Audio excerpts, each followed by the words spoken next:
లేదు, కడప జిల్లా అభివృద్ధి లేదు.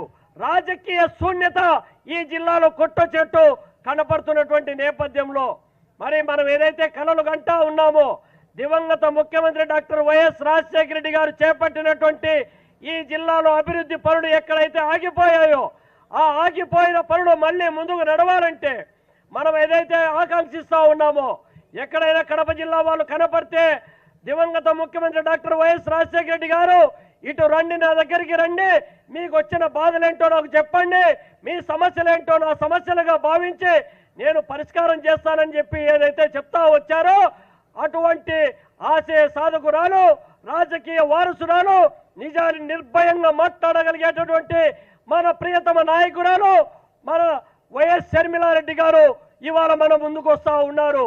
కడప పార్లమెంటుకు పోటీ చేస్తా ఉన్నారు. వారు పోటీ చేసి ఎంపీగా గెలవడం ద్వారా, కేంద్ర మంత్రిగా ప్రమాణ స్వీకారం చేయడం ద్వారా మన అభివృద్ధి మరోసారి ముందుకు నడుస్తుంది, మన ఆత్మ గౌరవాన్ని ఢిల్లీలో నిలబెడుతుందని చెప్పి ఈ సందర్భంగా తెలియజేస్తూ, మరి ఒక ఓటు అస్సం గుర్తు, ఒక ఓటు కంకి గొడవలు గుర్తుకు ఓటు వేయాలని చెప్పి ఈ సందర్భంగా విజ్ఞప్తి చేస్తూ, మరి కడప పార్లమెంటుకు పోటీ చేస్తా ఉన్నటువంటి మన ప్రియతమ నాయకురాలు వైఎస్ షర్మిలారెడ్డి గారిని మాట్లాడవలసిందిగా మీ అందరి తరఫున కోరుతా ఉన్నా.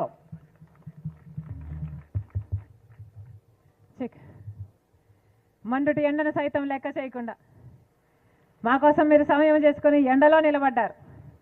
ప్రతి అక్కకు, ప్రతి చెల్లికి, ప్రతి అన్నకు, ప్రతి తమ్ముడికి మీ రాజశేఖర రెడ్డి బిడ్డ శిరస్సు వంచి చేతులు జోడించి మనస్ఫూర్తిగా నమస్కరించుకుంటారు. అన్న, సోమవారం ఎన్నికలున్నాయి. రాజశేఖర రెడ్డి బిడ్డ కడప ఎంపీ స్థానానికి హస్తం గుర్తు మీద పోటీ చేయడం జరుగుతుంది. రాజశేఖర రెడ్డి బిడ్డను ఎలాగైతే రాజశేఖర రెడ్డి గారు సేవ చేశారో మీకు అందరికీ తెలుసు. ఎలాగైతే వివేకానంద రెడ్డి గారు మీకు అందుబాటులో ఉన్నారో మీ అందరూ చూశారు.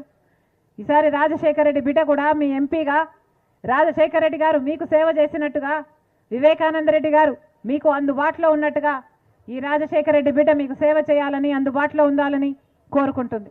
మనస్ఫూర్తిగా ఆశీర్వదించాలని కోరుతున్నాం.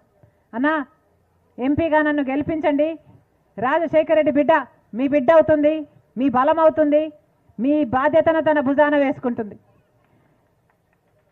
మనస్ఫూర్తిగా రాజశేఖర రెడ్డి బిడ్డను గెలిపించండి.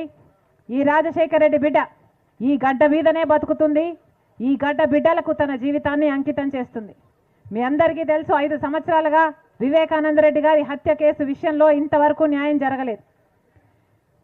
ఒక పక్క నిలబడ్డది అవినాష్ రెడ్డి గారు, హత్య చేయించారు అని సిబిఐ చెప్తున్న అవినాష్ రెడ్డి గారు ఒక పక్క నిలబడ్డారు, ఇంకో పక్క రాజశేఖర రెడ్డి బిడ్డ నిలబడింది. మీరు నిర్ణయించుకోవాల్సిన సమయం వచ్చింది. మీరు రాజశేఖర రెడ్డి బిడ్డ మీకు ఎంపీగా కావాలో, లేకపోతే హత్య చేయించిన అవినాష్ రెడ్డి గారు మీకు ఎంపీగా కావాలో.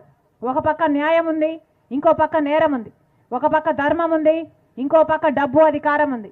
రాజశేఖర రెడ్డి బిడ్డను గెలిపించాలని, న్యాయాన్ని గెలిపించాలని మరొకసారి రాజశేఖర రెడ్డి బిడ్డ మీ అందరినీ శిరస్సు వంచి చేతులు జోడించి మనస్ఫూర్తిగా ప్రార్థిస్తుంది. అన్న, హస్తం గుర్తన్నా, అమ్మ హస్తం గుర్తమ్మా, హస్తం గుర్తు ఆశీర్వదించండి. అమ్మ, మీరు బ్యాలెట్ బాక్సు, ఇది బ్యాలెట్ పేపర్. మీరు ఎలక్షన్లకు ఓటు వేయడానికి వెళ్ళినప్పుడు మొదట తెల్ల పేపర్ ఇస్తారు. తెల్ల పేపర్ మీద 4వ నంబరు హస్తం గుర్తు, 4వ నంబర్ హస్తం గుర్తు మీద మీరు నొక్కాలి. ఏమా హస్తం గుర్తు, చేయి గుర్తు, ఏమా హస్తం గుర్తు. ఆశీర్వదించండి అమ్మ, ఆశీర్వదించండి. అలాగే ఎమ్మెల్యే అభ్యర్థిగా సిపిఐ చంద్రన్న, కంకి కొడవలి గుర్తు. ఈయన పేపర్ 2వ పేపరు పింక్ స్లిప్ ఉంటుంది, పింక్ పేపర్ ఉంటుంది. పింక్ పేపర్ మీద ఈయనది కూడా 4వ నంబరే. అన్న, ఆశీర్వదించండి, ఆశీర్వదించండి. ఏంటండి మాట్లాడతారా?